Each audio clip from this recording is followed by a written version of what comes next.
Olá, minhas traças, sejam bem-vindos de volta ao canal Leia Preta Leia, onde a gente sempre fala de literatura maravilhosa, muitas vezes produzida por mulheres, na maioria das vezes produzida por mulheres, e também, principalmente, por mulheres negras. Hoje a gente está voltando com mais uma resenha de um livro escrito por mulher, e em parceria com a nossa querida Mojo, nosso querido Instituto Mojo, que é essa organização sem fins lucrativos, que traz pra gente livros maravilhosos, que são de domínio público, né, e convertem todos os ganhos de compras de livros para a produção de e-books gratuitos. E aí assim, né, meus amores, mais um dia, mais um recebidos, e ontem chegou pra mim, ou antes de ontem, esta beleza em formato de livro. Essa é a edição da Mojo de Jardim Secreto, a edição é de 2021. É um pré-lançamento e chegou pra mim ontem. É o livro mais lindo que eu já vi na vida. Quem me acompanha aqui sabe que eu sou parceira da Mojo, já recebi Pinóquio deles, também vou receber Anne de Green Gables. E fiz o vídeo passado com o livro da Mojo, do Mojo de Anne de Green Gables. E esse aqui é o Jardim Secreto de Frances Hodgson Burnett, que é mais uma autora maravilhosa. Olha este livro, gente. Pelo amor de Deus, todo poderoso. Vai dizer pra mim que vocês não querem ter esse livro maravilhoso na estante de vocês. E é interessante porque ele é um livro, além de tudo, ilustrado. E tudo dele é da Mojo. A tradução é exclusiva da Mojo, a ilustração é exclusiva da Mojo. A Mojo faz o quê? Ela pega esses livros que estão em domínio público, como é o caso do Jardim Secreto, ou seja, livros que não rendem mais royalties para os descendentes do autor, e aí ela faz essas edições lindas, maravilhosas em capa dura, e toda vez que você compra um livro desse, você financia a produção de e-books gratuitos. Então, assim, esse livro aqui estava R$ 49,90 no site. Se você quiser comprar, vou botar o link aqui, e aí você ajuda o projeto da Mojo. Mas se você não tiver condições de comprar, você pode muito bem baixar o e-book gratuito da Mojo de Jardim Secreto, que já está liberado.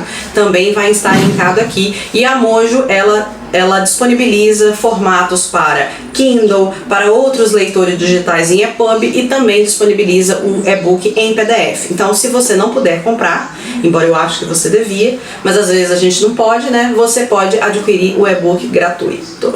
E é sobre esta lindeza que nós vamos falar hoje, porque o livro não é só bonito por fora, ele também é bonito por dentro. É uma história extraordinária, uma história lindíssima.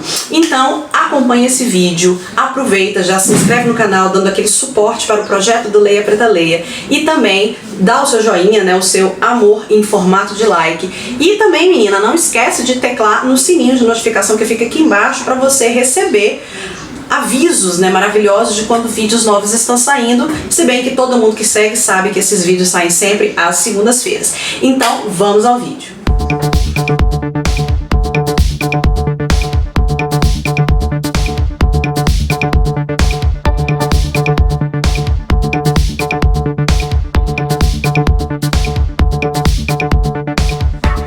Então, pessoal, para quem me acompanha nas redes sociais sabe que eu li esse livro alguns meses atrás, no início do ano, porque eu estava numa época da minha vida meio assim de perder a esperança na humanidade, porque 2020, né, galera? Um ano terrível, assim, um ano que não foi bom pra ninguém, mas obviamente pra muitas pessoas foi muito pior do que pra mim, mas foi um ano difícil. Então eu tava ali, já meio desesperançosa, e resolvi no final do ano e no início do ano ler uns livros muito pesados, tipo Minha Sombria Vanessa. E cada vez que eu li esses livros, embora extraordinários, esses livros tiravam cada vez mais a minha fé na humanidade. E aí caiu nas minhas mãos este livrinho maravilhoso, que é o Jardim Secreto, que hoje eu tenho uma edição da Mojo, e eu também estava lendo nesse, antes de receber da Mojo, eu li nessa edição aqui da Companhia Pinguim, que inclusive, né, como ele é duplicado, agora ele estará disponível à venda no meu sebo. Então, se você quiser adquirir este livrinho aqui, que tá novinho, como vocês podem ver, né, foi lido só uma vez,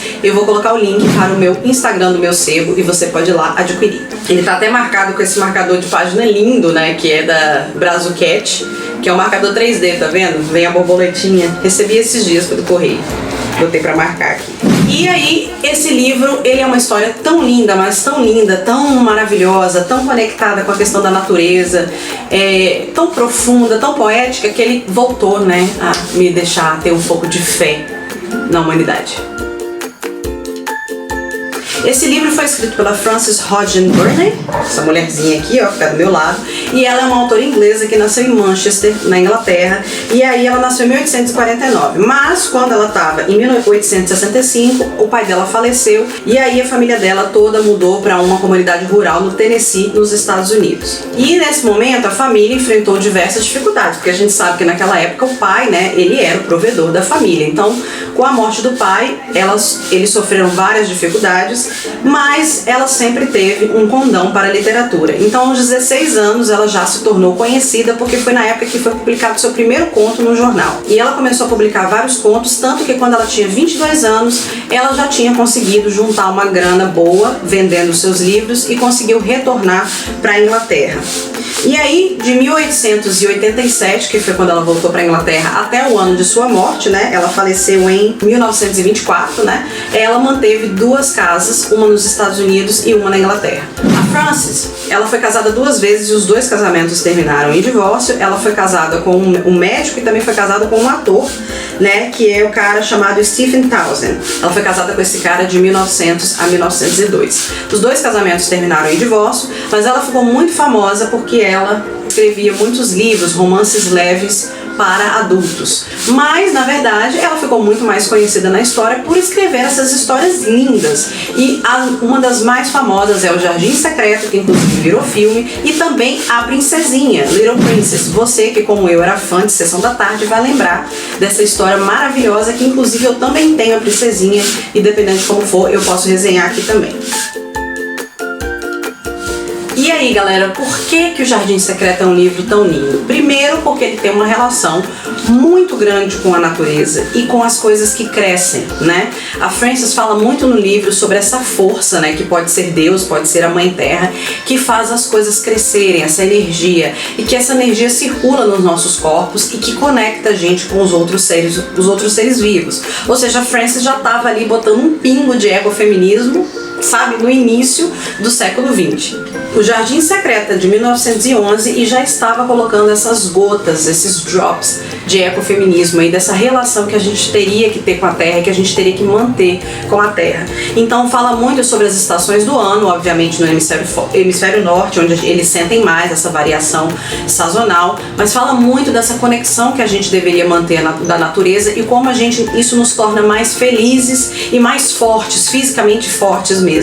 Como as pessoas ficam mais saudáveis quando elas têm envolvimento com a natureza. A nossa protagonista se chama Annie Lennox, mais conhecida como Maria Enfesadinha. A Mary é uma menina entre 8 e 9 anos que mora na Índia com os pais. E ela é uma criança, considerada uma criança feia, uma criança magambúzia, uma criança mal educada, uma criança muito triste. E ela já nasce uma criança meio mirradinha, com muitos problemas de saúde, e ela tá vivendo com esses pais. Os pais dela são aristocratas que moram na Índia, né? Eles são pessoas brancas da Inglaterra que moram na Índia, porque isso se passa, óbvio, no momento em que a Índia era colônia inglesa, né? Então a Mary mora com os pais nesse palácio, mas os pais não ligam muito pra ela.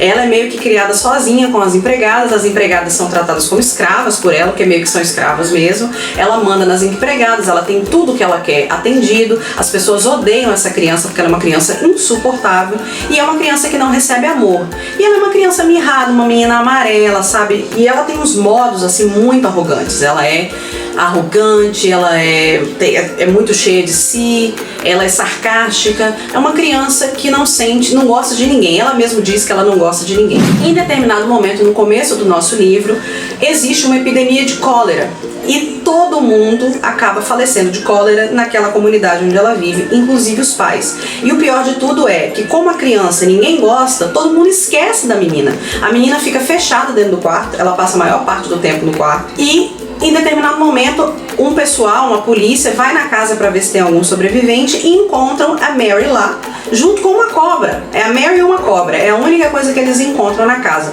Eles esqueceram a criança para lá e a criança agora é órfã. E aí o Sr. Craven, que é um tio dela que mora em Yorkshire, na Inglaterra, fica sabendo que os pais morreram e manda buscar a menina. Mas enquanto ela não é buscada, ela fica na casa de uns empregados, umas pessoas brancas ali, e é ali que ela recebe o apelido de Maria Enfesadinha, porque essas crianças, elas fazem muita hora com a cara dela, ela não é uma criança normal, ela é uma criança que quer que todo mundo sirva ela acha que ela está acima das outras pessoas, então ela se dá muito mal com as outras crianças. Por fim, eles levam ela para uma charneca em Yorkshire.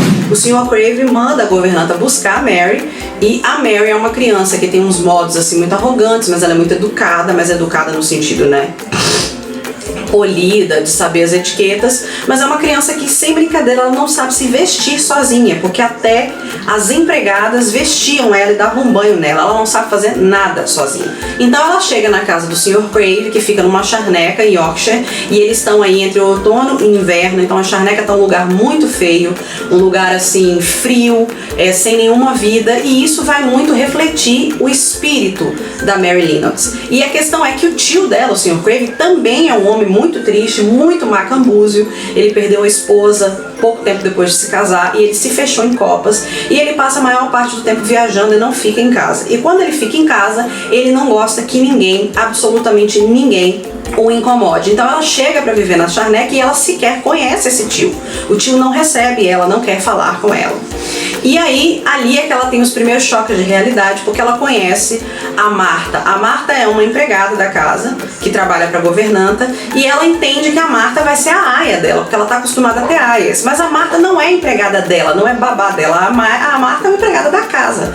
E aí ela tem uns problemas com a Marta, porque a Marta, segundo ela, não tem noção de classe, de status. A Marta conversa com ela como ela conversa com qualquer pessoa, e eles são considerados pessoas caipiras, o pessoal de Yorkshire. E a Marta, ela fica lá sem saber o que fazer, porque a Marta não entende que ela tinha empregado para vesti-la, para dar comida para ela, e ela vai aprendendo muito rápido que naquele lugar ela não vai ter um monte de gente para fazer o que ela quer. Então, se ela quiser se vestir, ela vai ter que aprender a se vestir sozinha. Se ela quiser comer, ela vai ter que aprender a comer, e etc. Só que durante aqueles primeiros momentos, a vida no lugar tá muito triste, porque tem toda essa questão da estação do ano, ela não tem por onde andar, ela não tem para onde sair.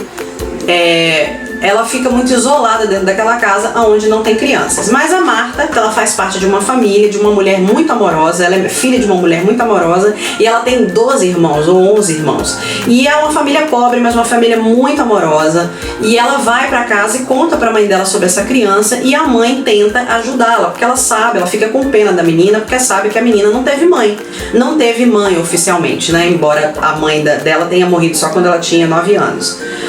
E aí, ela conhece o Deacon. O Deacon é o irmão da Marta, de 12 anos, e ele é uma criança excepcional. Ele é um menino índigo, ele tem um contato com a natureza, ele fala a linguagem dos bichos, ele conversa com os bichos, tudo que ele planta cresce, ele faz a horta, ele tem o dedo verde, e ele começa a encantar a Mary Lennox, porque ela começa a perceber que sim, existem crianças que são felizes. E de uma menina macambúzia, uma menina triste, ela começa a pegar cor, a ficar um pouco mais saudável e ter contato com essas pessoas ali. E ela conhece também o jardineiro Ben, que também é um jardineiro muito triste, um cara macambúzio, mas que tem todo um conhecimento da natureza, ele sabe de mexer na terra, ele entende as chamadas da natureza, lembrando que ela ainda está no inverno, ele vai explicando para ela as coisas, e ela começa a perceber que os empregados também são pessoas, que eles não estão vivendo ali para servi-la. E uma outra personagem muito importante desse livro é o Pisco do Peito Vermelho, que é um passarinho. O pisco é um tipo de passarinho comum na Inglaterra, ou pelo menos era, né? Não sei se foi extinto, mas ele era um passarinho, e o pisco é uma personagem, tanto que existem capítulos que a gente vê a história do ponto de vista do pisco. O pisco, ele vai não mostrar porque ele não é um personagem falante, um animal falante, mas do ponto de vista do que seria esse animalzinho vendo os seres humanos. E o pisco começa a se comunicar com a Mary, porque o pisco conversa com o Ben e conversa com o Deacon, do jeito dele, como um passarinho. Ele entende, ele assovia, ele mostra que ele tá gostando, que ele não tá gostando, e ele começa a fazer amizade com a Mary também. E a Mary começa a se conectar com a natureza, e essa energia bonita da natureza vai passando para ela também. Até que a Mary tropeça numa porta escondida no meio de uma era, um muro assim, porque o lugar que ela tá cheio de muros. Isso na Inglaterra é muito comum, os jardins são murados, né? E tem esses meio que jardins secretos assim. Só que um desses jardins jardins, que ficariam os rosais, né, o lugar onde tem as rosas, ele aparentemente não tem porta. E ela fica obcecada com aquele jardim e começa a dar a volta tentando procurar a porta, porque ninguém quer falar sobre esse desgrama desse jardim. Ninguém quer falar o que tem dentro, ninguém quer falar o que aconteceu naquele jardim, porque tá tão... ninguém quer falar do assunto. Então, num dia, ela simplesmente acaba encontrando a porta com a ajuda do Pisco. E depois o Pisco mostra pra ela onde está a chave. Por que é a história, gente? Nesse jardim, esse jardim foi feito para a esposa do Sr. Craven. E a esposa do Sr. Craven acabou morrendo no jardim, caindo de uma árvore. Ela estava se balançando e caiu. E ele ficou tão revoltado que ele fechou o jardim, tampou a porta e enterrou a chave. Mas o Pisco sabia onde estava. Isso já tinha 10 anos que tinha acontecido. Então o Pisco mostra para Mary onde está a chave e a Mary vai e abre esse jardim. Só que o jardim está completamente morto naquela época, porque é inverno, as coisas não estão verdejando, mas ela começa a pesquisar ali e começa a perceber que tem uns brotadinhos de verde naquele lugar. Então o jardim ainda tem salvação. E aí ela meio que faz, né, faz a egípcia e pede ao dono da casa, porque a primeira vez, depois que ela tá ali, tipo, 3 meses, o Sr. Craven pede para visitar a menina e ela pede que arrumem umas sementes e uma pazinha para ela começar a plantar. Ela quer um pedacinho de terra para ela começar a plantar.